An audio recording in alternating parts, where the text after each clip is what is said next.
kag ICPO padayon nga nagamonitor sa mga pampubliko kag pribado nga patio sa syudad. Nagahimakas bilang isa ka padre de pamilya si Ramel Alegado, 38 anyos nga residente sa barangay Cuartero, Haro. Palangabuhian sini ang pagpangisda, apang magluwas diri sa tion sang piyesta minatay, ini ang nagapanginyawat. Sideline sini ang pagpaminta sa mga pansyon sa Haro Public Cemetery sa sulod sang 20 ka tuig.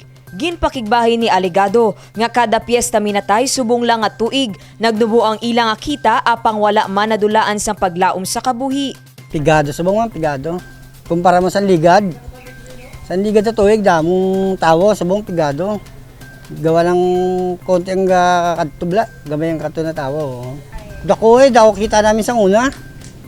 Sa una, kaya namin nasawawan ng dalawa kami sa kadlaw, lalo kung 38 o 31. Kaya namin nasawawan ng 4, subong. Biskan ng 2,000, ayawa nga 2,000. Sa ligad na tuig, wala pang pandemic bla. Bisan mabudlay ang pangabuhi subong nga pandemya, wala man ini sa gihapon na dulaan sang paglaom nga makalumpuwas sa pagpanghangkat nga ginaatubang sa kabuhi. Samtang, padayon naman nga nagamonitor ang mga katapos sang PSTMO kag kapulisan sa mga patio sa syudad. Pahanumdum sa mga magabisita pagkatapos sang Nobyembre 2 o kun adlaw sang piyesta minatay. Istrikto sa gihapon nga sundon ang health protocol agod malikawan nga maglapta ang COVID-19 virus. Dane Raffles para sa Level Up Patrol. Mga patok nga kakanin nga masami ginahanda sa Tigkalalag ato ni Baleon sa sininga report. Suman latik, buwasi, kalamay hati, suman kag bitso-bitso. Ini ang pila lamang sa mga kakanin nga masami ginahanda sa tion sang Tigkalalag.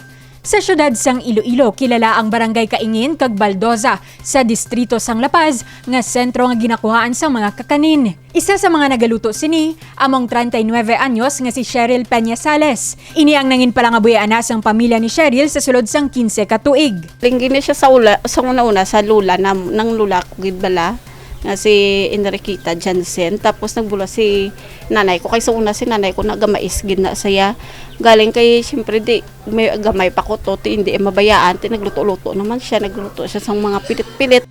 Para kay Cheryl, patok ang paghanda sa mga kakanin sa Tigkalalag bangod isa ini ka tradisyon sa mga Pilipino, ilabi na sa mga Ilonggo. Uso gina yung pilit din sa aton niya kay syempre tradisyonal na gina sa aton nga mga Pilipino ang mga pilit panghanda ta kuno sa abi sa mga aton mga ginadumdum ta nga mga nagkalaliwan. Tiya mo na siyang ginapreparahan gid sang tanan. Apang, aminado si Cheryl nga nagmahal ang presyo sa baligyan isang mga kakanin kung ikumpara sa mga nagliligad nga tuig. Subong nagmahal gid ang mga products ang ginagamit ang nagmahal. Pero hindi kami gid kapasaka sa manugwa namon kay gaampo gid sila nga pigado gid ang pangabuhi. Bisan mabudlay ang pangabuhi sini nga tion sang pandemya, nagatingwa sa gihapon ang lokal nga panguluhan nga mapadayon ang mabaskog nga kampanya batok COVID-19. Iniagod liwat nga mabuksan ang ekonomiya sa syudad sang Iloilo. Divine Singh para sa Level Up Patrol.